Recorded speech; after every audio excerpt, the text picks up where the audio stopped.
So this morning, as promised, I'm going to talk to you a little bit about the birth of the baby Jesus, and I'm going to give you the symbolic interpretation of it. But first, I want to share something with you.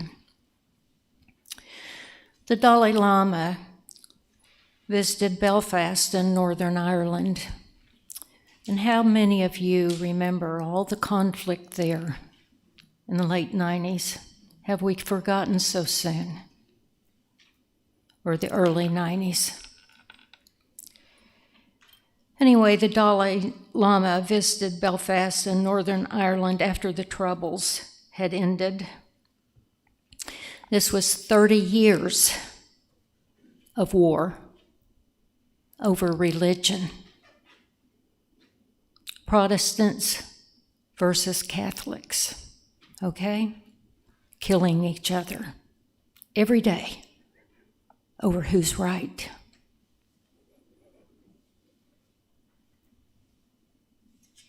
I don't know what your opinions are, and I don't know how vocal you are out there in the community about being right. But I want you to listen to this, okay? This is for you. Each and every one of you that have decided you have the right answer. The one right answer, okay? 30 years in conflict, killing each other. I remember that well. Many of the younger people won't, maybe. I remember it.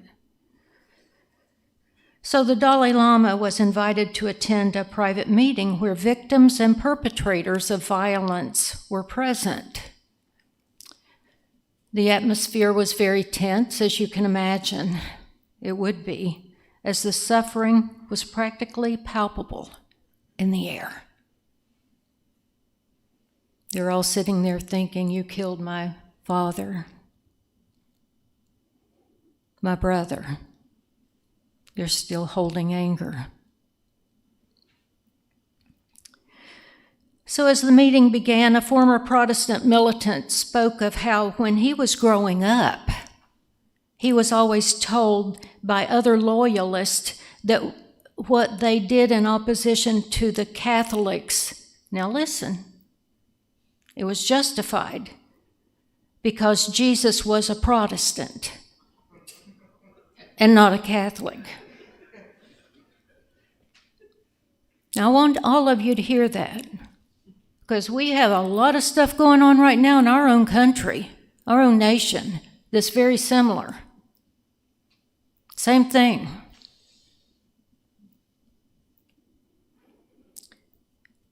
So knowing, of course, that Jesus was neither Protestant nor Catholic, but he was a Jew. Jesus was a Jew, remember?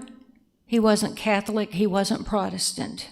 The Dalai Lama just started laughing as hard as he could, right in the middle of the meeting. He couldn't control himself because it was so ridiculous. And they fought 30 years over that?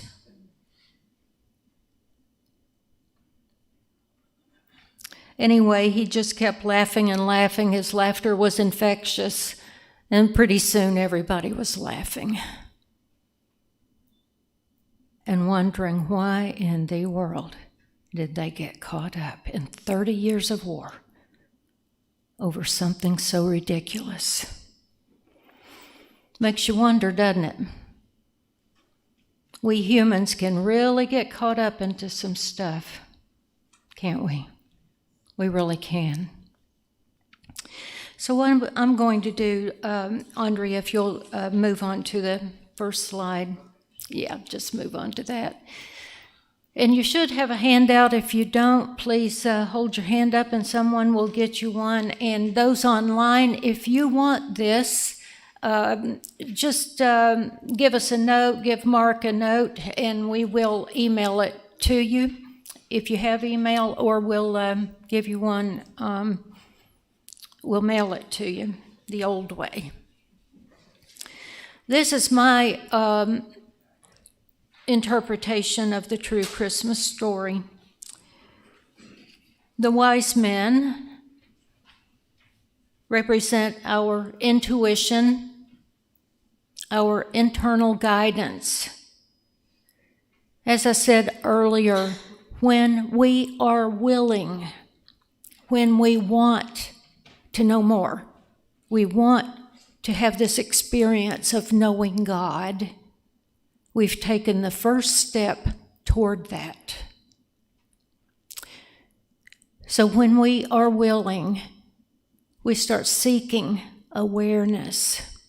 So we're just like the wise men, seeking that intuition and guidance. And so the star represents the light, the inner light, and the portal of peace, which we are all seeking. The inn, there was no room at the inn, remember? For this struggling family that had nowhere to go, the homeless, those without, there was no place for them. That's the worldly concerns, maybe our disappointments, our challenges, placing all of our hope and trust in worldly things instead of the internal and the eternal God. The stable, what's the stable? The safety, protection, God's hands lovingly holding us up, our true, humble home. That's our true home. That humble stable that took in the family for the birth of the Christ. And to reach that, we release all of the striving that we do and allow Spirit to hold us. Now, if you've had a busy week, and I don't know how busy your job is, you may go from one big problem to the next. You may have 50 tabs open on your computer. And I know I talked about this a couple of weeks ago, that for many of us, we have been in positions where we had a lot of responsibility, and we would go from one big critical meeting to the next and take our anxiety from the last one with us. And that's what's happening out in the world if we're not careful. We go from one thing to the next so frantic that if we're in our car, we might run someone over. So we need to pause, reflect, create time to allow ourselves to adjust our consciousness to what we're going to next. I know I did that Friday myself, and sometimes you're disappointed in yourself, but that's part of being human. And I had like 3 meetings that morning, and I was trying to get through all of them and just saying, I can't make it. It's what I should have done. I just became a little frantic and hurried and rushed from one thing to the other, and my mood showed it. Has that ever happened to you? Probably not. I'm the only one that's really human. No, I want to be authentic, and I want to own up to who I am. When I make a mistake, I'm not going to crucify myself, but I am going to own up to it. Ask forgiveness if I need to, and then move on.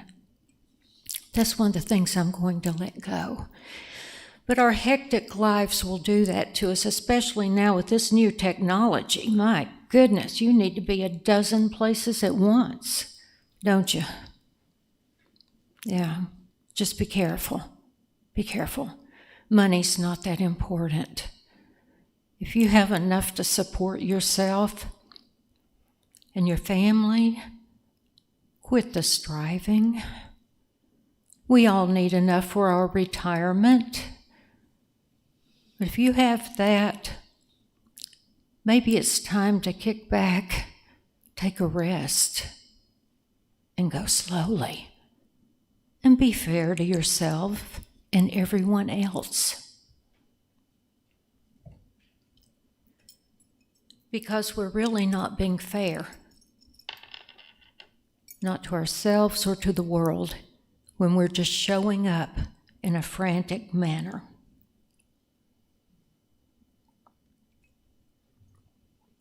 I promised my grandson I wouldn't talk too much, but he said, "That is your job, Grandma," so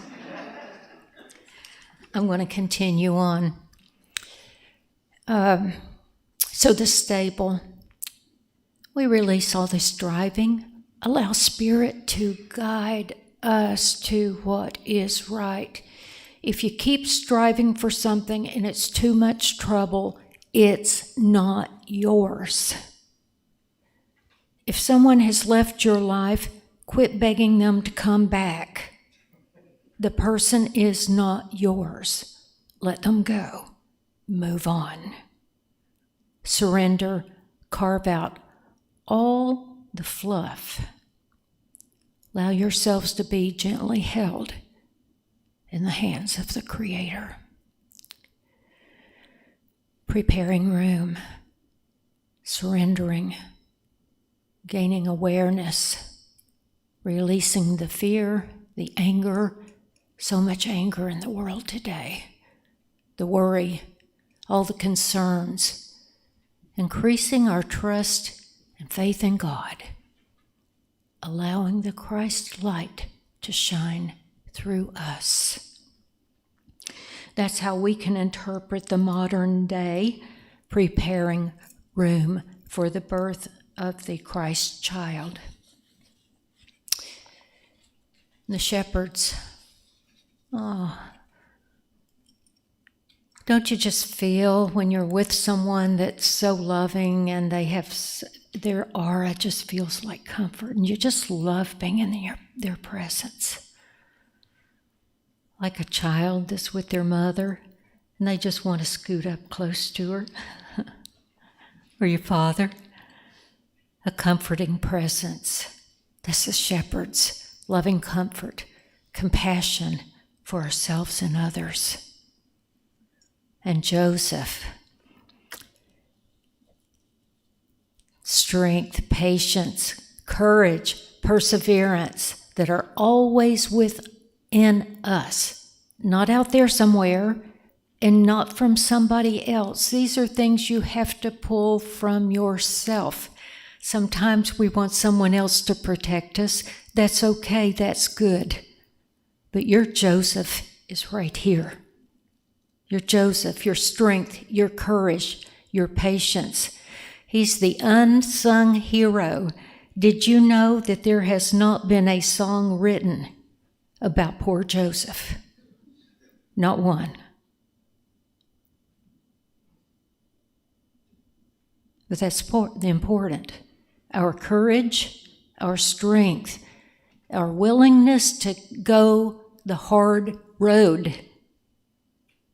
Sometimes that's insufficient within us, and we quit too soon. We give up. We need a Joseph.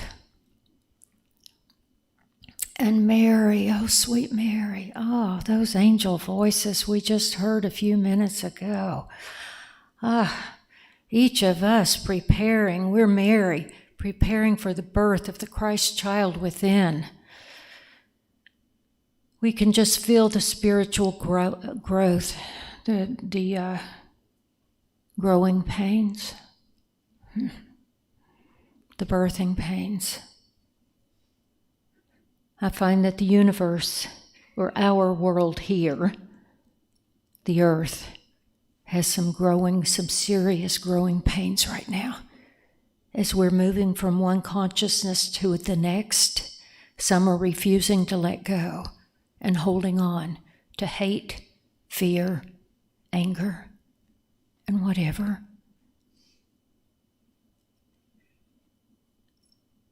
I know I've talked to people sometimes and they're in the midst of a healing need, and they'll talk about how hard they've tried to heal. They've let everything go. They've done all the work. They've done all the spiritual work in the world. And then, in the next sentence, by the way, they'll mention some anger they have over what's going on in the world right now. Honey, I got news for you. You're not going to heal anything as long as you're holding on to that. Nothing. That's what's wrong with you now. We've held too much anger in our hearts, our lives, our bodies. Worry. And I understand right now, a lot of people, we do find ourselves in a strange place. I have felt different lately myself. I've begun to feel other people's pain more easily and deeper, and I'm trying to learn to handle that. I'm brought to tears much quicker than ever before. And so I know that I've been changing too. And as I change, I know others are. So I'm learning to deal with that. And I'm learning to deal with what's mine, what can I do about it. If I can't do anything about it, I'm learning to pray and let it go. And that's one of the things that one of the birthing pains right now for the world. We're finding ourselves in strange foreign lands. It's our challenges, our diagnoses, our losses, upheavals of all types turn our lives inside out. And I bet if I were to do a poll right now, 75% of you would say that you've had a lot of change going on in your life this year. I'm sure. Maybe a higher percentage. So we're all finding ourselves in foreign lands in need of comfort, in need of guidance, the light from the Christ. So we follow our internal guidance toward the star, that internal portal of peace. We allow the awareness of our true nature, the Christ light and love, to be born in us. So I'll ask you this morning, are you willing? Are you willing to open your heart and your mind? Are you willing to allow the Christ child, however you envision that, whatever words you put on it, the Christ light, the eternal light, the light of love, joy, wisdom. Are you willing to allow it into your life? Do you want to walk on water? I do. You want to heal the sick? I do. I hope you'll stay with me and come along this journey toward the portal of peace. Thank you. Amen.